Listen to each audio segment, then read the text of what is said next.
Lepo pozdravljeni, moje ime je Pija Kapitanovič in sem avtorica podcasta Na robu. Tu z zanimivimi sogovorniki odkrivamo teme, ki so na meji individualnega in kolektivnega. Tokrat o vprašanju smisla. O Viktorju Franklu, temeljitelju logoterapije, nevrologu, psihologu, bom govorila z Dragoljubom Blagojevičem, specializantom logoterapije. Lepo pozdravljeni. Pozdravljeni.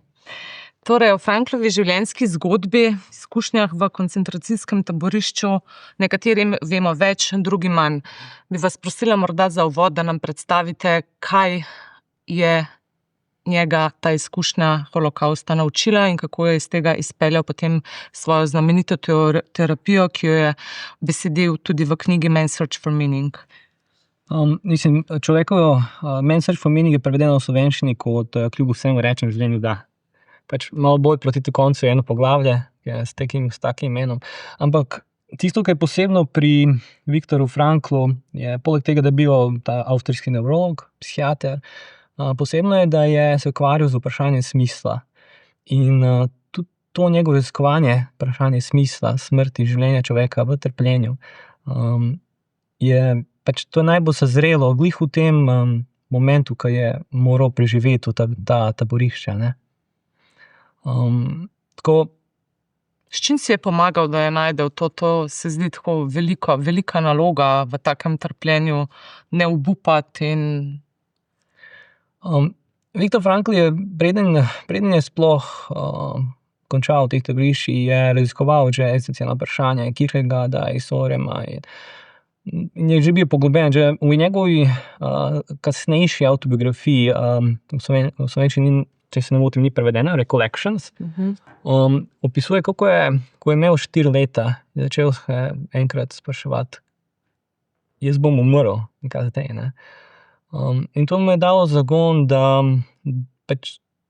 začne študirati to vprašanje res pogumno, in mu je dalo zagon tudi, da začne pisati en manuskript, ki kasneje bo znan kot v Sloveniji kot Zdravnik in duša, po angleški Doctor and the Soul.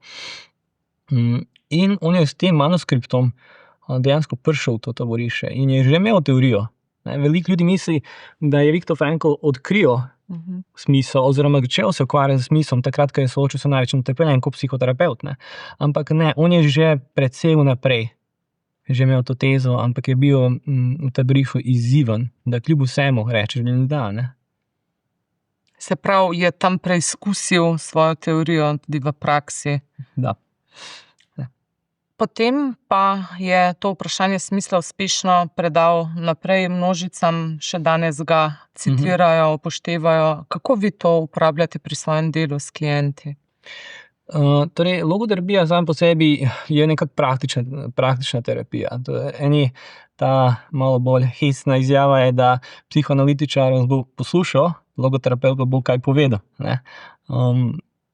Pri klientih mi pokušamo zbuditi občutek smiselnosti. Torej, veliko ljudi, ko pride v nekom vprašanju, kaj je smisel mojega življenja, kaj jaz tukaj delam v svojem lifeu, mi ne rečemo, kreni nekaj delati, kar tako, pa boš našel smisel, ampak pokušamo njemu zbuditi glih to lakoto, vest, v katerem on začne odkrivati te subtilne niti življenja.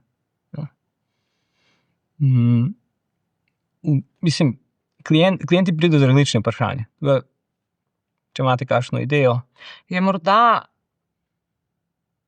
zdaj čas, ko na splošno nam nek smisel pada, da smo kot družba postali malo brez smisla? Ja, mislim, ena najpogostejših klientov je, da pride in reče, imam vse. Imam dobro ženo, imam lepo hišo, dober avto, ampak nisem srečen. Kaj je narobe z mano? Kaj je narobe z njim? Dajmo tako reči, izgubo idejo, kaj je sreča, oziroma izgubo idejo, kaj je smisel življenja. Ne? In cela ta kultura nekako izgubila to neko tišino življenja, v katerem jaz se lahko sedem pa odkrijem jo. Ne? Užitek je postal kot neki nadomestek smiselnosti.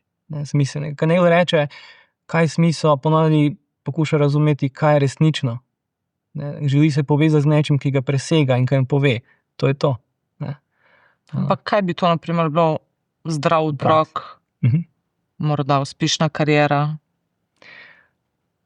Niti ne. Kariera, kad človek poskuša razumeti, kaj je kariera kot smisel, potem da smisel pomeni tam, kjer smisla ni, ne. Toda ali ni delo nekaj, Smisel? kar smiselno, nekaj, kar nas Lahko je izpolnjuje? orodje smisel, ampak samo po sebi ni smisel. Ne. Glih je to point Franklova, da raziskovanje te fenomenologije, tega fenomena smisla, ne, raziskovanje tih subtilnih zakonov smisla, ne kar reči, to bom v tem moj smisel, jaz bom šel potovati, jaz se bom poročal, jaz bom najdel neko dobro kariero, ne vem, najdel bom imuniteto, slavo, ne vem kva. Kaj pa je smisel? Lično zložene skodelice? Smisel je srečanje. Ena nova moja profesorica, ki dela tudi dela kot moja supervizorka, je ozko sodelovala z Viktorom Franklom, je doktorja Chantal. In ona je imela tisto prispodobo, da je občutek smisla, kot da si vštekan, ne, v elektriko, torej povezan si z nečim, nečim, ki te presega. To zelo zveni tako duhovno. Je duhovna izkušnja. Cel koncept že pred taboriščem Viktorja Frankla je bil usmerjen v to, da človek ima transcendentalni nivo. Ne govorimo nujno o religioznosti, čeprav religioznost je neko orodje odkrivanja smiselnosti, tudi nečemu, ki je Frankl rekel, nadsmiselnosti.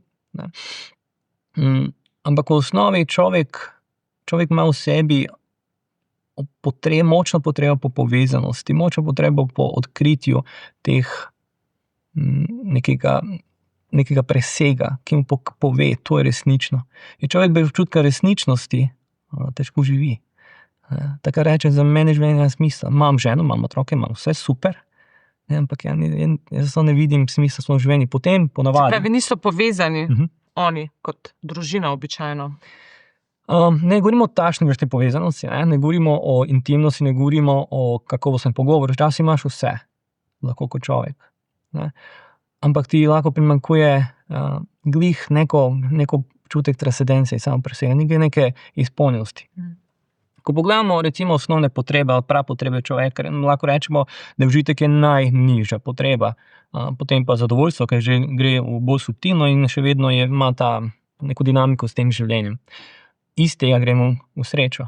V sreči človek išče res neki notranji nasmeh, išče moment. In če človek misli, da je sreča zunanje doživetje, ga izgubi zelo hitro, kar je doživetje notranjega interpretacije tega sveta. Več gremo subtilno, rečemo, k notranjem miru, rabimo razumeti, da vse manj in manj ta svet nas definira. Čeprav smo v odnosu z njim, vse manj nas definira. In je vprašanje, kdo so mi, kaj je naša notranja svoboda, kaj so naša notranja stališča, ki nas oblikuje, da lahko doživimo mir, ali pa še nad mirom, če gremo tisto transcendenco, ki mi rečemo smisel. Torej, da nekako živimo v skladu s svojimi vrednotami, da nismo kontradiktorni z njimi, da svet okoli nas ni kontradiktoren s tem, kar čutimo. Ja, podobna Elizabeth Lucas je dala še, ona je bila tudi učenka kot doktorja Chantal. Elizabeth Lucas je bila psihologinja, ki je utemeljila koncept noetične disonance, podobno kot kognitivna disonanca. Kar pomeni dve, jaz lahko rečem, da želim biti suh človek, ampak moj karakter tega niti. Kakšen suh? Recimo, ja. Suh, ok. Tak, suh človek, ali pa recimo športen, zdrav, postaven. dajmo reči uspešen. Dajmo reči uspešen človek. Želim biti uspešen človek, ampak jaz tega pa ne podpiram v svojem življenju, z svojim življenjem, ne. Jaz lahko želim smiselno življenje, ampak ga ne živim smiselno.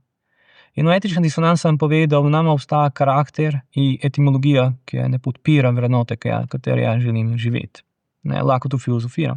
Imamo veliko ljudi, ki živijo nekaj, ki rečemo psevdosmisel, neki new age pristop do smisla, ki je smisel postal bolj čustvena izkušnja. Kaj to pomeni? Točno. Čustvena izkušnja, kot smisel? Ne, v smislu to, da živijo psevdosmisel. Psevdosmisel. Psevdosmisel so bolj recimo grobe oblike življenja, ki nekako nadomestijo občutek te transcendentalnosti. Ne. Človek ne presega samega sebe, tudi nekako ne preseže sebe v ta svet. Ne.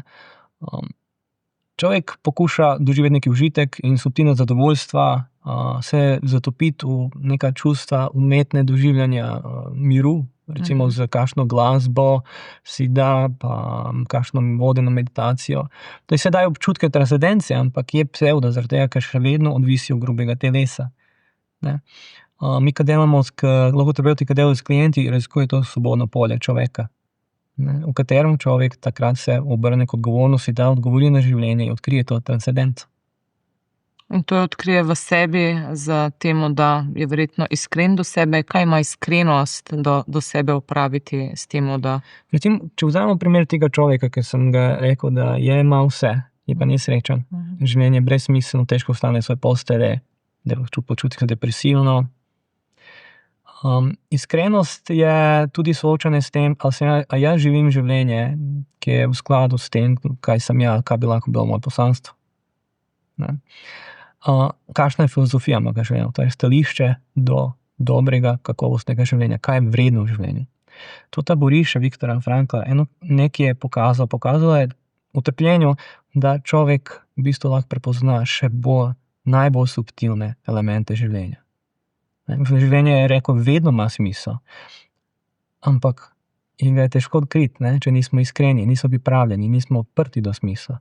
In človek, ki je pač enostavno se, kikar ga dova stališče, ko ga Frank res imel rad, se je obrnil na to, da če se ja predam tej družbi samo in pač vlečem ideje svoje družbe, lahko izgubim to svojo avtentičnost, svojo unikatnost. In vsak človek je unikaten, nobena terapija nikomu ni bila enaka, lahko je isti problemi, enaki, ampak drugače se ukvarjam z njima. Človek v iskrenosti lahko se poglobi in ga vprašam potem do odločeno vprašanje, ki mi rečemo sokratski pogovor. Skozi sokratski pogovor v človeku vzbujamo to vest. Teorija malo slabo vest. Ne? Kako izgleda sokratski pogovor? Poskusiva. V osnovi sokratski pogovor raziskuje glih te, kad človek reče, da nekaj je sreča, in se vprašamo, ali dejansko je sreča, ali govoriš o nečemu, ali pa kaj je narava, fenomen sreče. Recimo, ko tega človeka vprašam... Vprašajte mene. Kaj pa točno? Poskusiva. Ne vem. Ok. Dajmo reči, a misli, da si srečen v življenju? Ja, mislim, da sem. Zakaj? Ker imam zdravega otroka, v redu službo, zdravo hrano nad vsego roke, streho nad glavo. In sem zelo hvaležen za vse to. Ja. Lepo dejansko doživljate veliko vrednosti v tem, da imate otroka, da imate službo, da imate varnost, da ste poskrbljeni. Ne? Ja. Okay.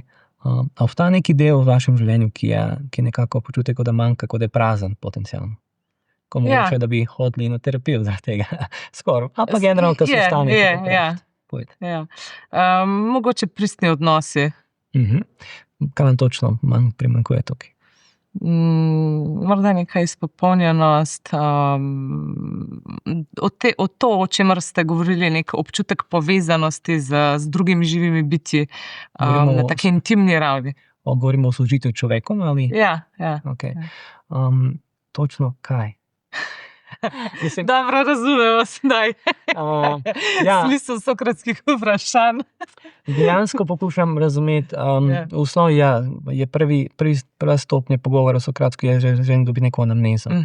Želim dejansko človeka dobiti to strukturo. In ko človek govori o nečemu, tukaj ste vi izrazili bolj to potrebo po intimnosti, spoznavanju drugega človeka. Recimo, to je eno od načinov, ko je Franko izpostavil, da je smisel tudi skrit v tem, da se ja povežem, doživim globoko drugega človeka. To je potreba po preseganju samega sebe v drugem človeku. Ne? Ja, ljubezen lahko doživim, ko pogledam globoko do drugega človeka in želim ga skoraj obožavati. Kakor v Svetopismu rečeno, ljubi bližnjega svojega, ne? Kot samega sebe. Ja, se izgubimo in postanemo skoraj eno na nek način v tej ljubezni. In ja, to je zelo, zelo močna potreba, ki je eno močnih orodij. Kje je smisel torej? Vnotar je ogromno smisla skrito. Torej, ko govorimo o smislu, kot sem rekel, je smisel, je srečanje. To ni nekaj, kar ja lahko zmislim. Ni nekaj, kar ga lahko privabim v svoje življenje. Ko srečo, paradoks sreče, več iščem, manj imam, ne. In, no, pa ta ideja, več dobim stvari, dobim več užitnih izkušenj, no, pa več potovanj in vsega.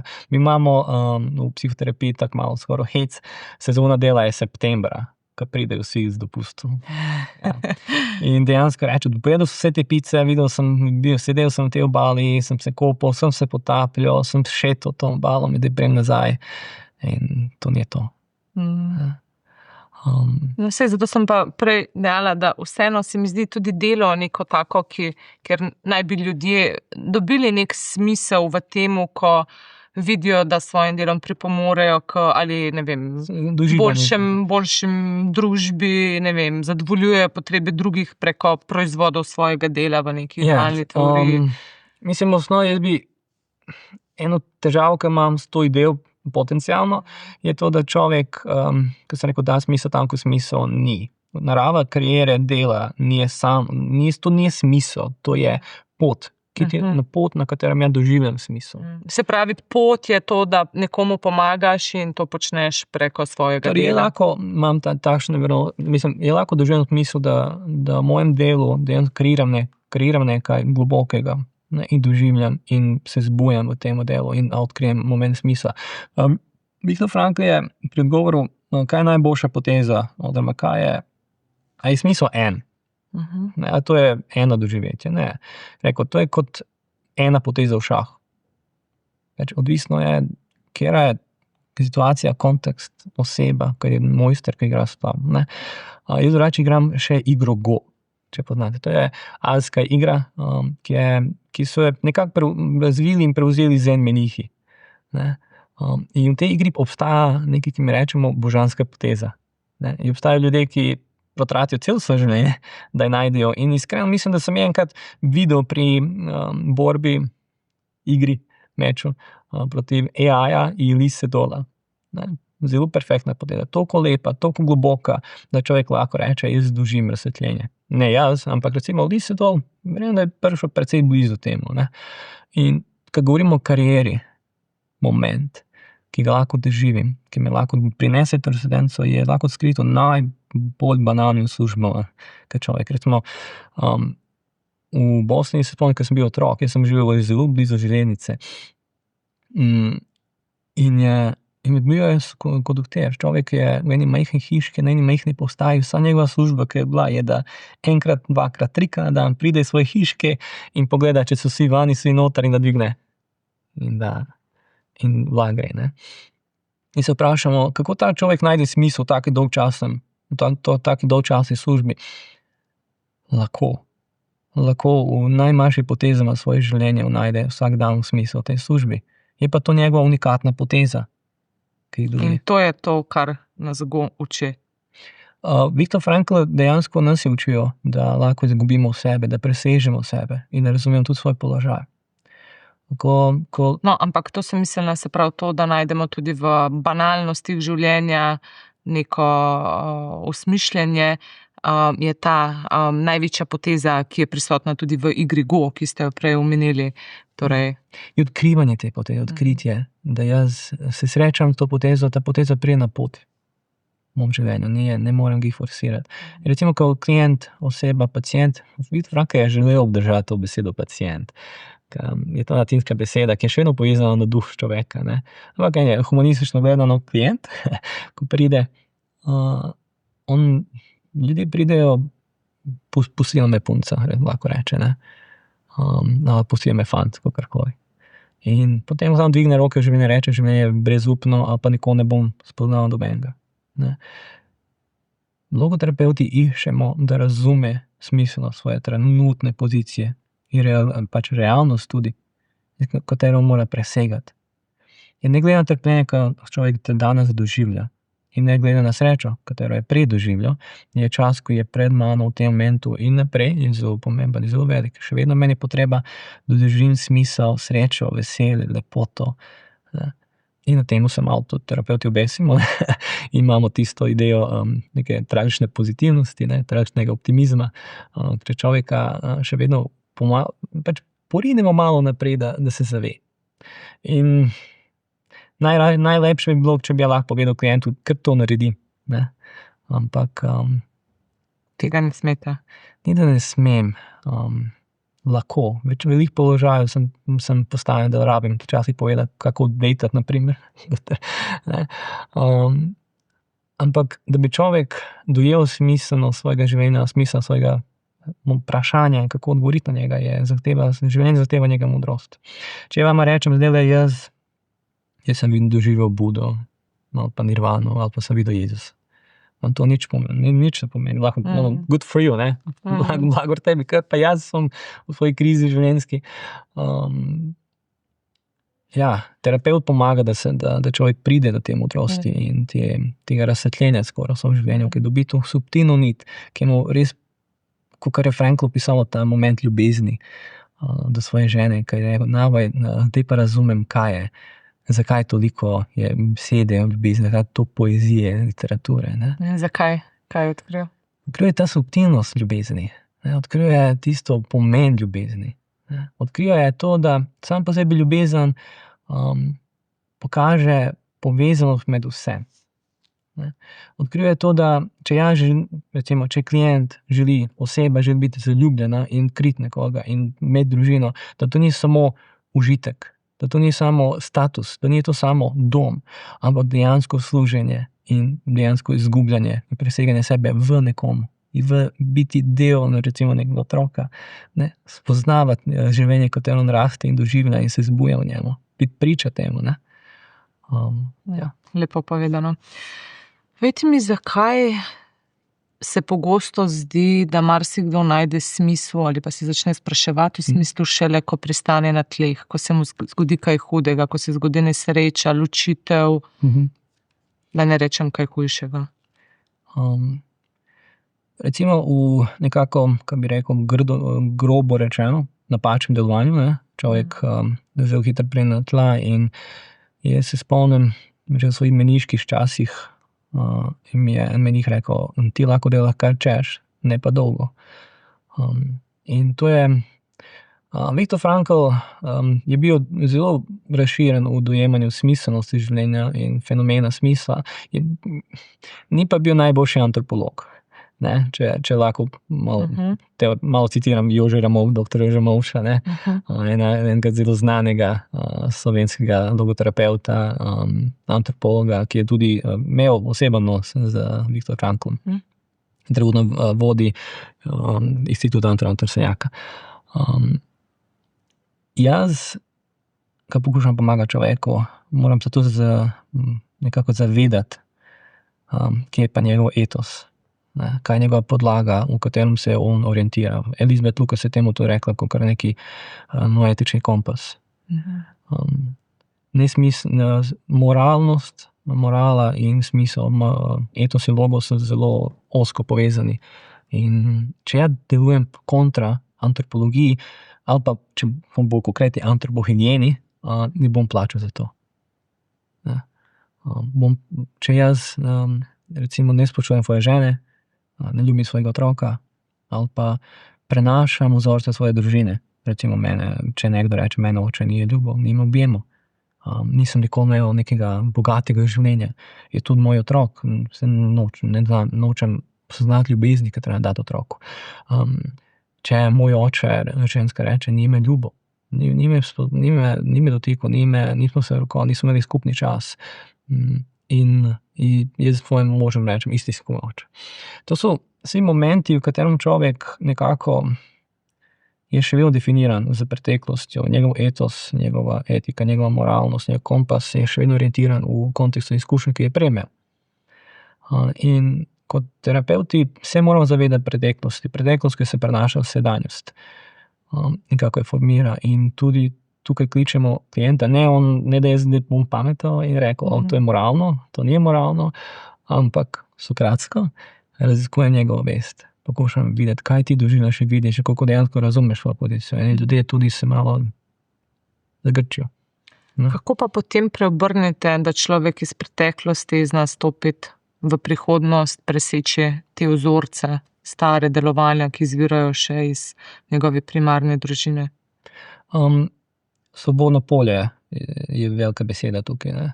Torej človek, ko nezavestno življenje živi oziroma živi ga po avtopilotu v svoje družine, je lahko, moja prva ljubezen je moja mama, ne. Moje prvo spoštovanje je moj oče.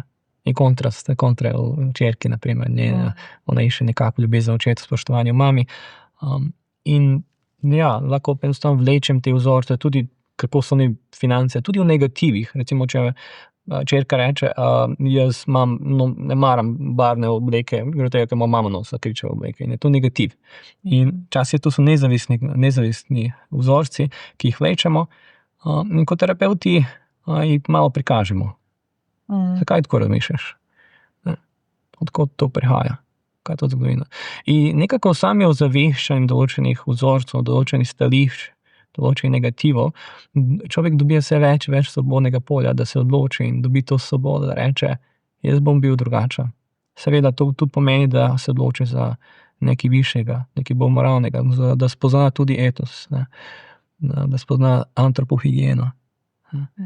Tudi, ali ni tako ozaveščeno življenje težko živeti, terja ves čas neko delo, kajti ko smo na avtopilotu, se zdi včasih, da gremo skozi življenje lahkotno, verjetno ima tudi nek smisel ta naš mehanizem, da živimo na avtopilotu, da imamo neke zadeve v podzavesti skrite.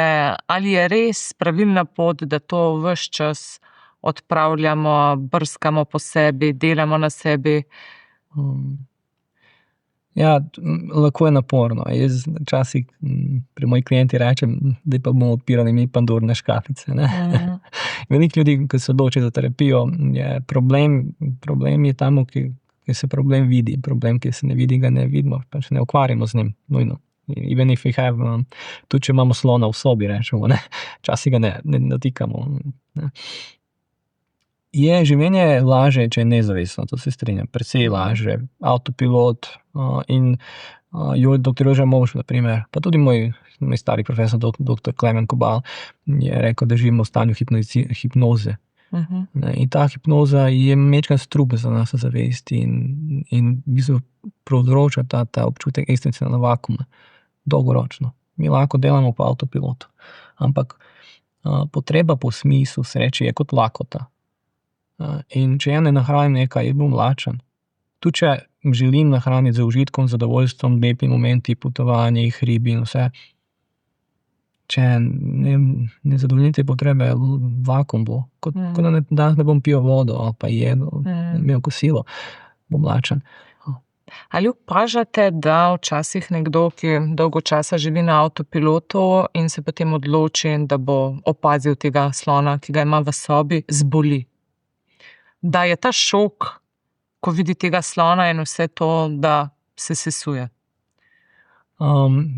Ja, pri Viktor Frankl je, recimo najlepši primer tega mi je, ko v analizi sanj, ne.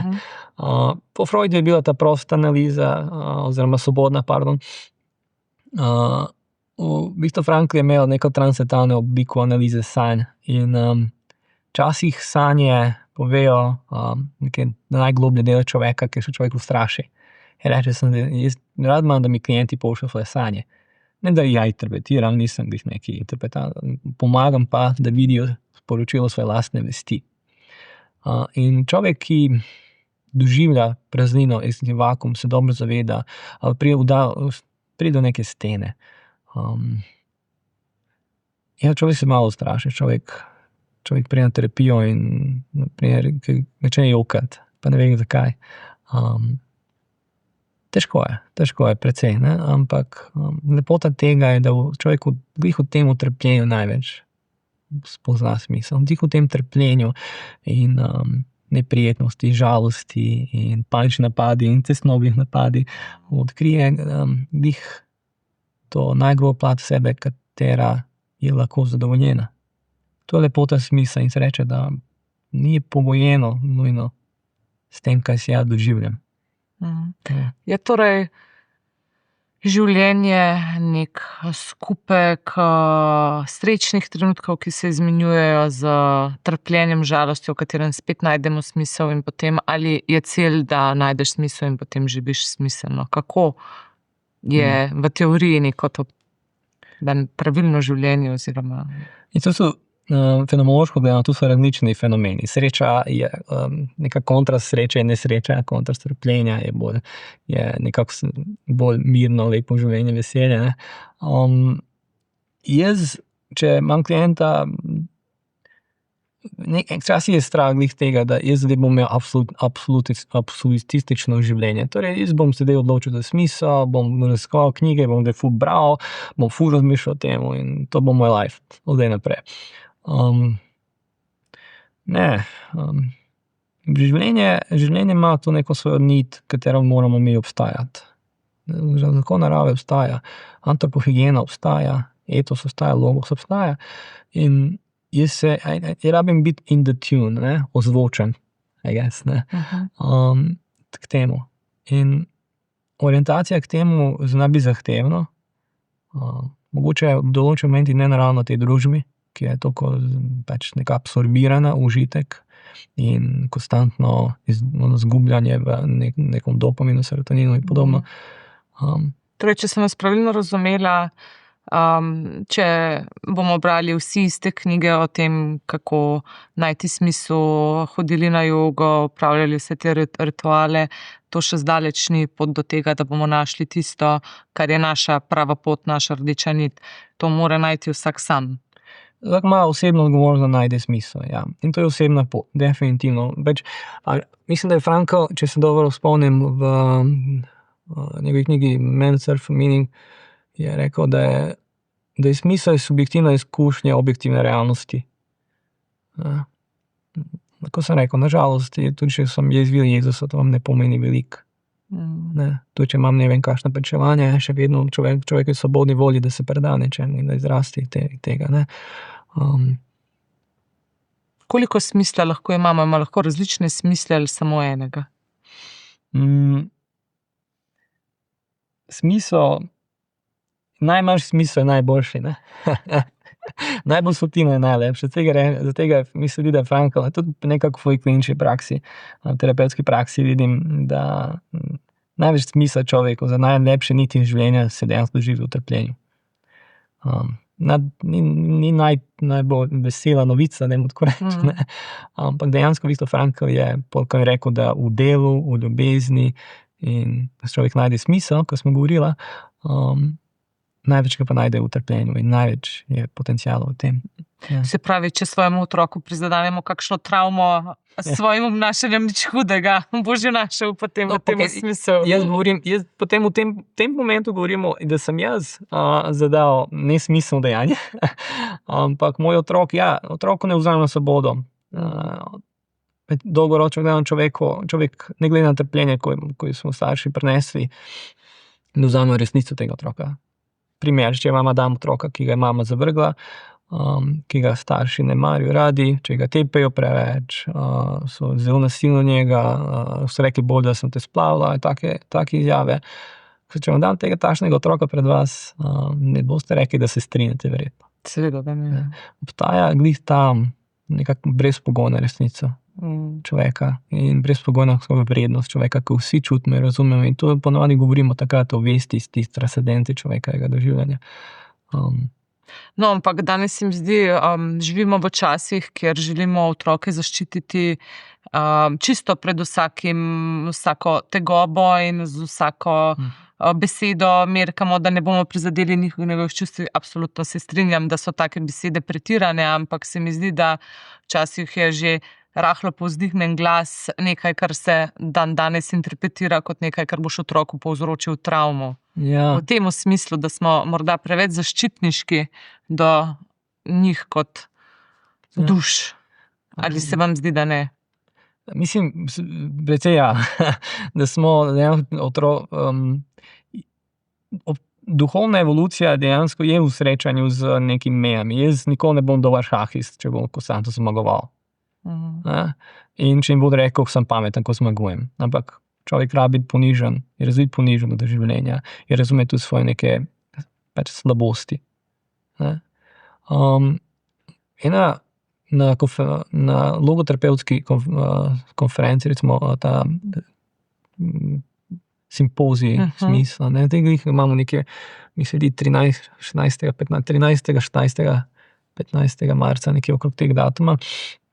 In imamo tudi ta tema tega je smisel kot rešitev duševne krize, duševnega zdravja, ne vem, ne spomnim se trenutno. Lansko leto je bila doktor Zdenka Zalokar.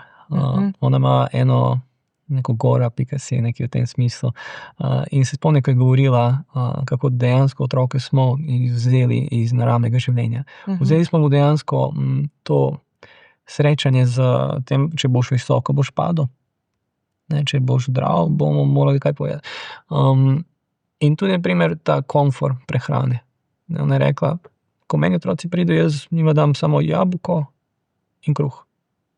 Prvi dan nobene ne poje jabolko in kruh, tretji, četrti dan pa vsi pojejo. Zakaj nekaj takega? Zaradi disciplina človekova življenja tudi prinese te neke karakterne lastnosti, ki nam omogočajo odgovornost. In tudi sprejemanje trpljenja. Če ne morem sprejeti trpljenja, če se upiram trpljenju, veliko ljudi pride v panični napad, v tesnobi, dobro, nekaj v panični napad, ampak v neki tesnobi, neki v notranji stiski, zaradi upiranja trpljenju. Jaz nočem takega življenja. Jaz nočem, da nimam službe. Jaz nočem, da me punca pustila. Jaz nočem, da mi je umroča. Jaz nočem to doživljati. In to je grdo rečeno malo razmaženo. Ne vem, če to slovensko beseda. Razvajeno. Razvajeno, točno. Hvala. Tako razvajeno stališče do življenja. In tukaj se izgublja ta higiena človekova življenja, v katerem je on poklican, da se sooči z življenjem in da govori, kaj je njegov smisel. Kakor je Viktor Frankl rekel, mi velikokrat ljudje v ekstremnih krizah, ljudje, ko pridejo, rečejo, jaz sem prebral vse knjige. Ne, da vprašam življenje, kaj si ti. Ampak v fenomenološko gledano človek je postavljen, zbujen v tem svetu in je življenje, ta existenca tista, ki ga vpraša, kdo si ti, kaj je to tvoj jaz. Ne, kaj boš ti naredil s tem, to budnostjo, katero imaš, ne, prebujenostjo. Ne. Tako da otroci, nažalost, so nekako v pretiranem komfortu, mislim... Konformizma. Ja. Tudi mi odrasli, se mi zdi, smo, tako kot ste dejali, zelo razvajeni, težko sprejmemo katerokoli slabo stvar, ki se nam zgodi. Želimo ves čas biti srečni in brez izzivov, čeprav, kot pravite, nas ravno to dela boljše. Verjetno so vse te slabe stvari namenjene temu, da bolj spoznamo sebe, da se izboljšamo. Mislim, daje nam možnost, da odkrijemo subtilne niti življenja in da mi razumemo tudi, kaj je vrednega. Jaz kot takrat kad pri svojih klientih zaznavam, včasih poskušam, da jih pripeljem do tišine. Do tišine v momentu, v katerem človek doživlja lepoto svojega lastnega življenja in mogoče hvaležen, da zbudi. Ampak konstantno, tudi na WC brez telefona, to je horor, ne, za ene, ne. Najboljši moment, ki mi ga pogosto priznajo, je tuš. V tušu je ta meditacija, takrat imam to tišino. Takrat, mislim, žalostno obdobje življenja je to, da so prišli do tega, da nimam noben moment tišine in soočenja sami s sabo in konstantno nemiru. In te generacije, ki prihajajo, in tudi delež naše generacije, mislim, tudi moje, je še vedno v tem. Jaz sem, ko sem bral Šajne vasi, jaz sem imel dva televizijska kanala. Jaz sem bral knjige in igral šah, ker to je to, kar je bilo, ne, v moji vasi. Danes pa prideš v trgovino, imamo ta, ne vem, 200 čokolad v eni vrsti. 30 televizijskih programov, 20 YouTube kanalov, 100 iger. Ti paketi, vse to. Ja, človeka preveč stimulira. In takrat zgubi neko povezanost s tem, kaj je. Zgubi ta občutek jaza.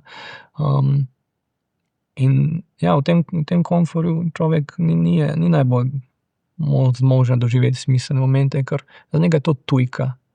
Da rečem, kaj je smisel življenja, pa bo rekel užitek, pa bo karijera, jaz bom direktor, jaz bom bankir, jaz bom prodal bitcoin. Vse take cheap, poceni načine, da doživijo smisel, oziroma misli, da je to smisel.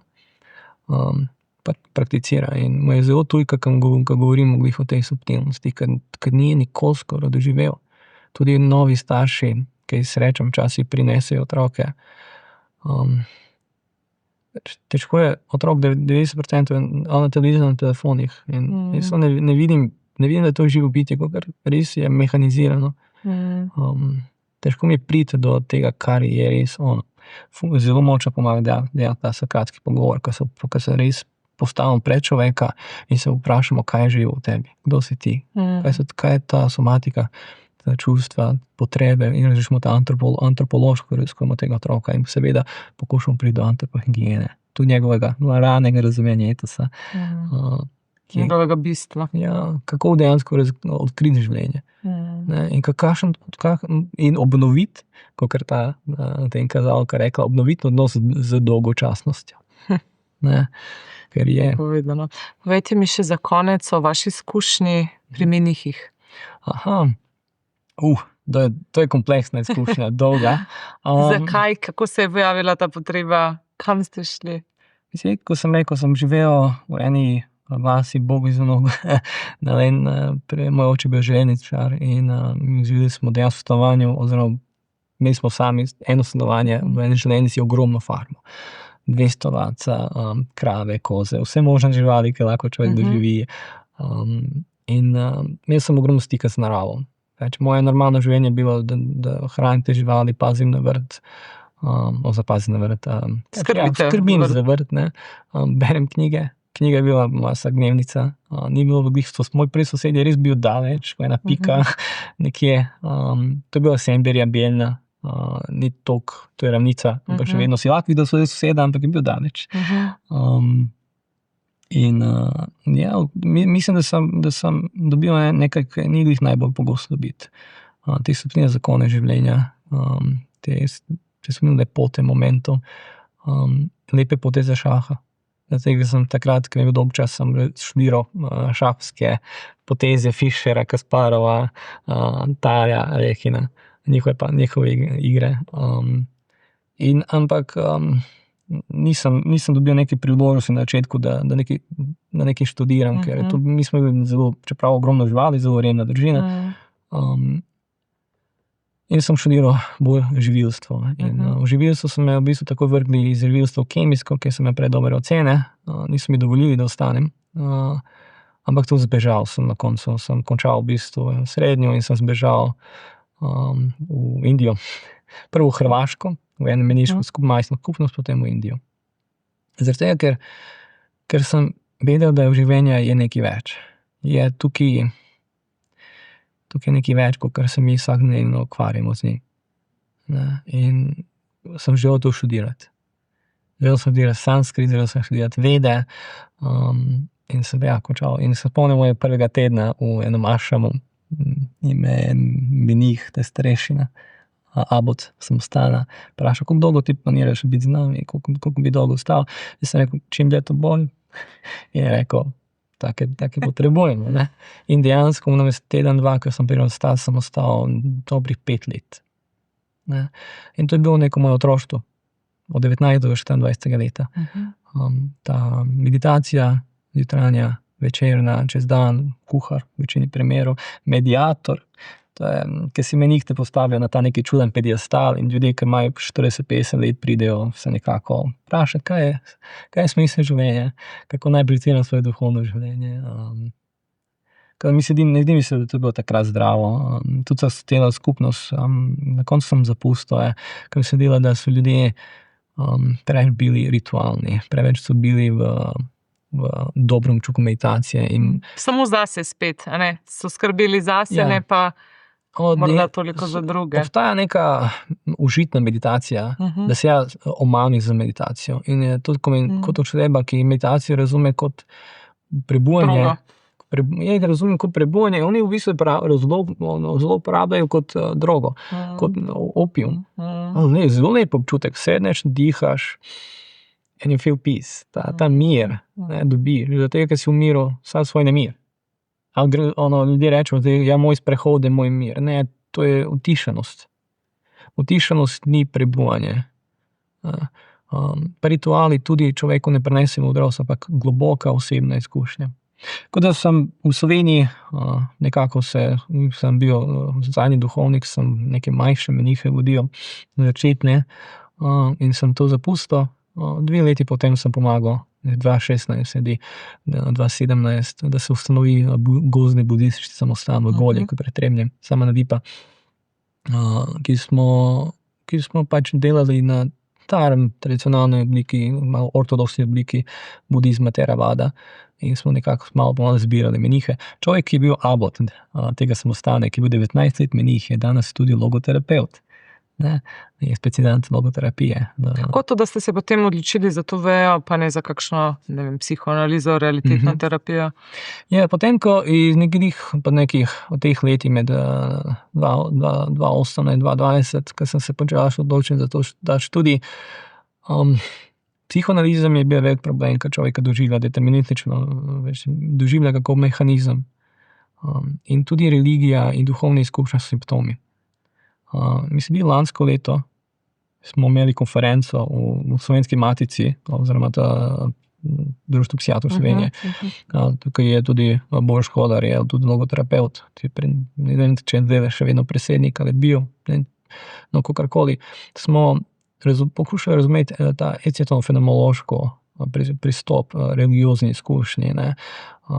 In videli smo, kako kot strokovna skupnost, kako smo razvrednotili to izkušnjo.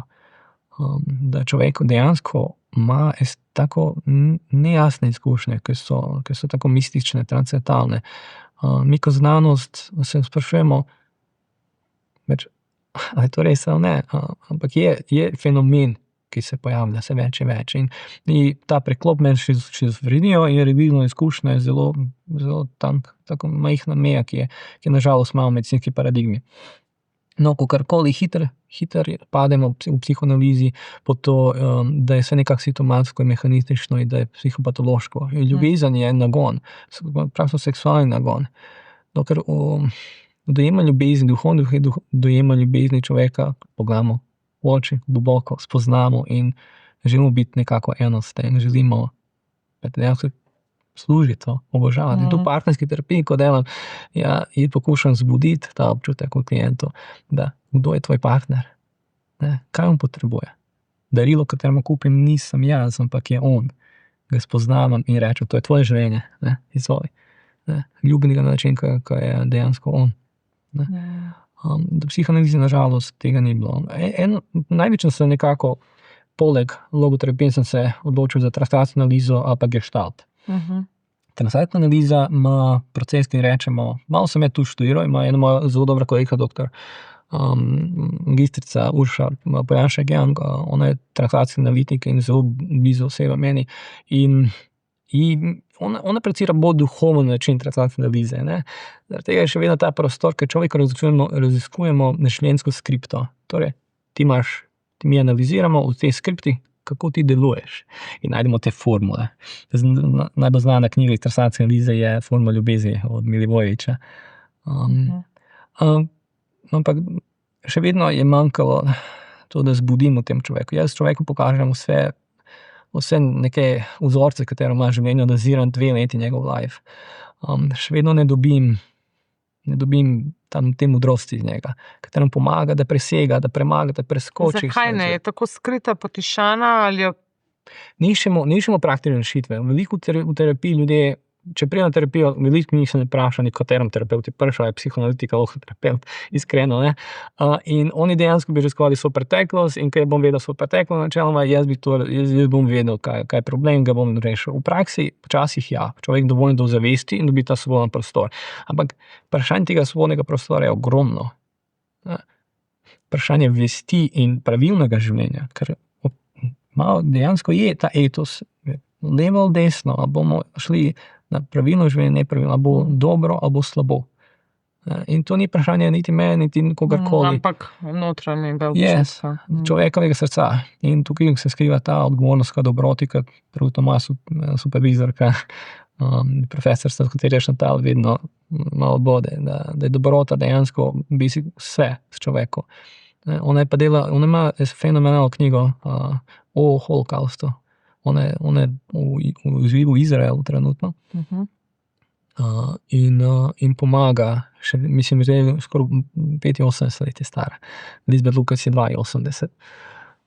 Ali pa je obrnjeno, ne vem. Ona je napisala in delala je 40 let z ljudmi, ki so doživeli te travme.